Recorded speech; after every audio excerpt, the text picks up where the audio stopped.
أعوذ بالله السميع العليم من الشيطان الرجيم بسم الله الرحمن الرحيم وصلى الله تعالى على سيدنا محمد وعلى آله وصحبه وسلم. Picking up from page number 239, the story of Musa alayhi salatu wassalam. We are still in section 3, I believe. Allah the Exalted said, and remember when Moses asked for water for his people, we said, strike the stone with your stick, then gush forth therefrom 12 springs. Each group of people knew its own place for water.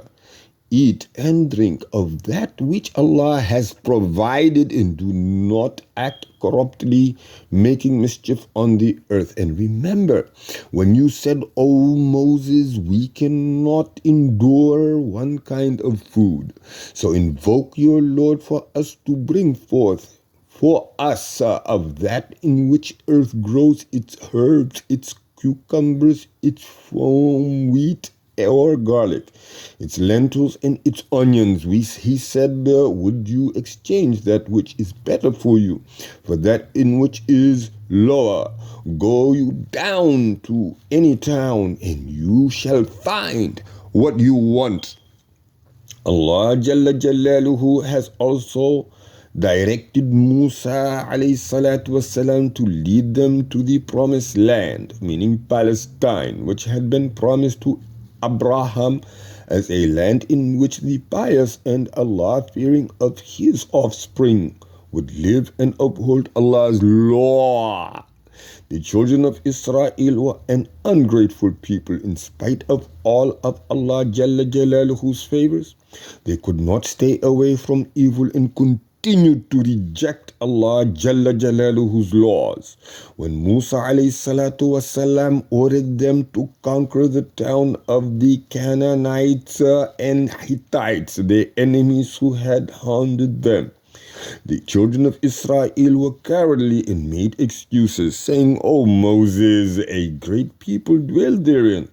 We will not go in unless they leave. Ancient books tell that they were 600,000 men. Moses did not find among them but 2 men who were ready to fight.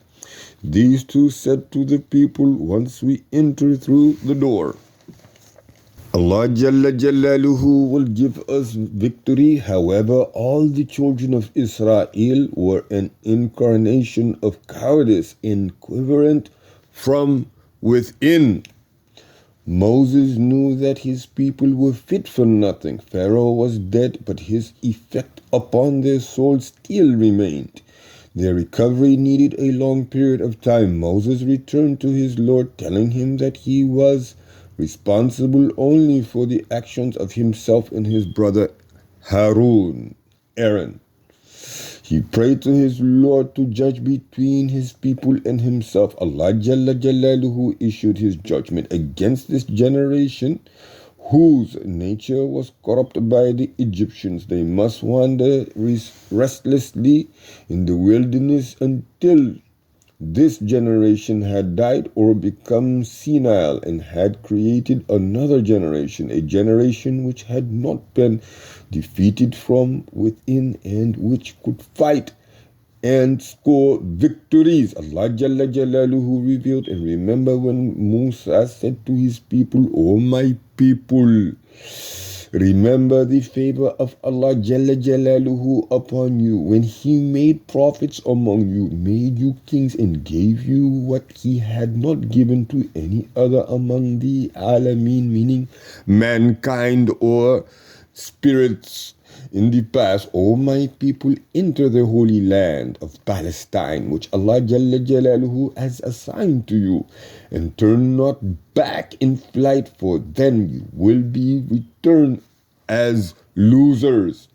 They said, O Moses, in it, meaning this holy land, are a people of great strength, and we shall never enter it till they leave it. When they leave it, then we will enter it.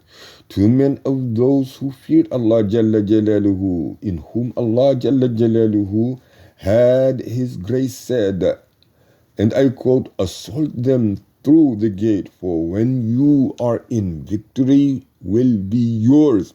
And put your trust in Allah Jalla Jalaluhu if you are believers indeed. End quote. They, the children of Israel, said, O Moses, we shall never enter it as long as they are there. So you go with your Lord and fight, the two of you. We are sitting right here. Moses said, O my Lord, I have power only over myself and my brother. So separate us from the people who are the fasiqeen, rebellious, iblisi, wrongdoers, disobedient people. Allah Jalla Jalaluhu said that, therefore it is this land is forbidden to them for 40 years. In distraction they will wander through the land. So be not sorrowful over the people who are fasiqeen, they're rebellious, evildoers. The days of relentless wandering began. Each day ended where it began and began where it ended.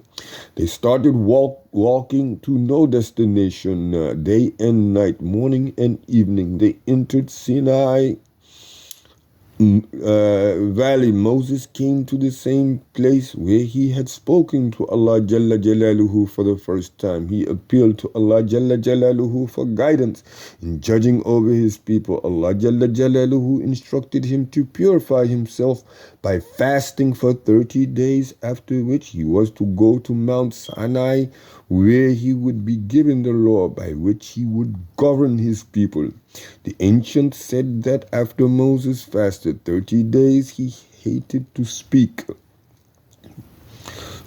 Or we say that according to the ancient, he hated to speak to his Lord because of the odor of his mouth. In other words, he had been fasting, so he did not feel that the odor of his mouth was pleasant enough for him to speak to his Lord. He ate a plant of the earth, and then his Lord said to him, why did you break your fast? Moses said, oh my Lord, I dislike to speak to you with my mouth not having a good smell or a pleasant smell. Allah Jalla Jalaluhu said, do you not know, Moses, do you not know the odor of the faster's mouth is more fragrant to me than the rose? Go back and fast 10 more days, then come back to me. Moses did what Allah Jalla Jalaluhu had commanded. Allah Jalla Jalaluhu declared, and when we appointed Moses for 30 nights and added to the period of 10 more, and he completed the term appointed by his Lord of 40 nights. And Moses said to his brother Aaron, replace me among my people, act in the right way by ordering the people to obey Allah Jalla Jalaluhu and to worship him alone, and follow not the way of the mufsideen, the mischief makers, wrongdoers. And when Moses came at the time and place appointed by us, and his Lord spoke to him, he said, O my Lord, show me yourself that I may look upon you. Allah Jalla Jalaluhu said, you cannot see me, but look upon the mountain. If it stands still in its place, then you shall see me. So when his Lord appeared to the mountain, he made it collapse to dust, and Moses fell down unconscious. Then when he recovered to his senses, he said, glory be to you, my Lord. I turn to you in complete repentance, and I am the first of the believers. This is in Surah number 7, ayah number 142 to 147. Allah Jalla Jalaluhu said, O Moses, I have chosen you above men by my messages and by my speaking to you. So hold that which I have given you and be of the grateful. And we wrote for him on the tablet the lesson to be drawn from all things and the explanation of all things, and said, and I quote, hold on to these with firmness and enjoin your people to take the better therein. I shall show you the home of al-fasiqeen, the rebellious, disobedient to Allah Jalla Jalaluhu. Away from my ayahs, away from my miracles, those who behave arrogantly on the earth in a wrongful manner, and even if they see all the ayahs, all of the evidence, all of the proofs, all of the signs, all of the revelations, they will not believe in them. And if they see the way of righteousness, monotheism, piety, righteous deeds, they will not adopt to it as the way. But if they see the way of the error, wrongdoing, polytheists, evildoers, iblises, they will adopt that way. That is because they have rejected our proofs, evidence, verses, lessons, signs, revelations, and were headless or heedless to learn a lesson from them. Those who deny our ayat, our proofs and evidence, and the meeting in the hereafter day of resurrection, vain are their deeds. Do they expect to be rewarded with anything except what they used to do? Earlier scholars said that the 10 commandments of the Torah are included in 2 ayahs of the Quran.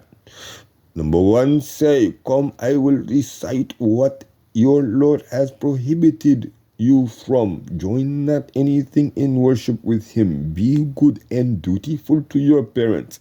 Kill not your children because of piety. We provide sustenance for you and for them. Come not near to shameful sins, illegal sexual intercourse, whether committed openly or secretly. And kill not anyone whom Allah Jalla Jalaluhu has forbidden except for a just cause according to the monotheistic law. This he has commanded you, that you may understand. And come not near to the orphan's property except to improve it until he or she attains the age of full strength. And give full measure and full weight with justice. We burden not any person but that which he can bear. And whenever you give your word," meaning judge between men, "or give evidence justly with truth, even if a near relative is concerned, and fulfill the covenant of Allah Jalla Jalaluhu, this he commands you that you may remember." Inshallah, we will end it here on section number, we're going to go into page number 245, section number 5. Subhanakallahumma wa bihamdika wa tabaraka asmu rabbika wa ta'ala jadduk wa la ilaha ghayruka wa la hawla wa la quwwata illa billahi al-aliyyil azim. Subhana rabbika rabbil izzati amma yasifuna wa salamun ala al-mursalin walhamdulillahi rabbil alamin.